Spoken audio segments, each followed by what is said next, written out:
Pernahkah kamu bertanya-tanya, mana sih investasi yang lebih menguntungkan? Emas batangan atau emas perhiasan? Kali ini kita akan bongkar kelebihan, kelemahan, dan bagaimana tips memilih sesuai tujuan kamu. Yuk, mari simak sampai akhir. Di dunia investasi, emas dikenal stabil.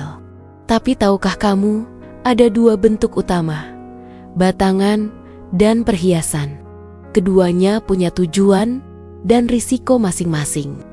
Mulai dari kemurnian, likuiditas, sampai estetika. Di video ini, kita bahas satu persatu. Yang pertama, kita bahas terkait emas batangan. Kelebihan utama dari emas batangan adalah kemurnian 24 karat atau 99,9%. Jadi nilainya cenderung stabil dan tinggi. Ideal buat investasi jangka panjang, karena secara historis harga emas terus naik. Kemudian emas batangan bagus dari sisi likuiditas, yaitu mudah dijual walaupun tidak dianjurkan untuk jangka pendek ya. Terus kemudian, emas batangan memiliki stabilitas tinggi, nggak terpengaruh desain atau biaya produksi. Terus kemudian bisa disimpan aman di brankas atau bank untuk mengurangi risiko pencurian. Tapi di samping itu, pasti ada beberapa hal terkait kekurangan yang perlu diperhatikan. Di antaranya, yang pertama, yakni tidak bisa dipakai, cuman untuk disimpan. Yang kedua, ada biaya penyimpanan, terutama kalau di brankas atau bank. Kemudian yang ketiga, tidak menghasilkan pendapatan pasif seperti bunga atau dividen. Jadi, kalau tujuanmu adalah kestabilan nilai jangka panjang, emas batangan adalah pilihan logis.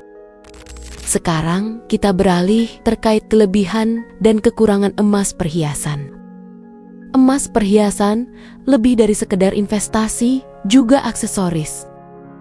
Kita mulai dari kelebihannya, yakni memiliki fungsi ganda, bisa dipakai sekaligus investasi.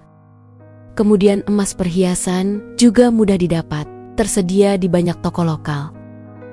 Kemudian kelebihan yang terakhir, ada potensi nilai tambahan, terutama kalau desainnya unik atau bernilai seni.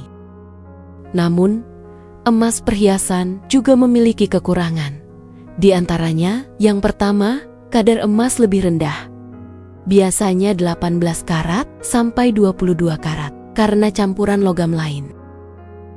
Kemudian, yang kedua, harga fluktuatif, dipengaruhi desain dan biaya pembuatannya. Kemudian, yang ketiga, saat dijual kembali, nilai jualnya lebih rendah karena dipotong biaya crafting. Kemudian yang keempat, butuh perawatan ekstra agar tetap berkilau. Kemudian, kekurangan yang terakhir, lebih berisiko untuk dicuri atau hilang, terutama kalau dipakai. Jadi, emas perhiasan cocok kalau kamu ingin investasi sekaligus gaya, tapi harus siap risiko ekstra. Berikut ini adalah tips cerdas memilih antara emas batangan atau emas perhiasan terkait dengan investasi. Yang pertama, tentukan tujuanmu, jangka panjang atau tampilan. Yang kedua, anggaran. Sesuaikan dana untuk simpan batangan atau beli perhiasan. Yang ketiga, periksa sertifikat dan kemurnian. Penting untuk keduanya. Yang keempat, belilah di toko terpercaya. Transparansi harga sangat penting. Yang kelima, cek selisih beli jual untuk asesmen nilai jual kembali. Yang keenam, rawat perhiasan. Simpan di kotak khusus dan asuransi bila perlu.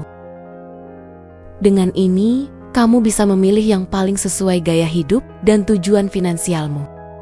Jadi, simpelnya, emas batangan, nilai stabil, cocok untuk investasi jangka panjang. Emas perhiasan, investasi plus gaya, tapi lebih berisiko.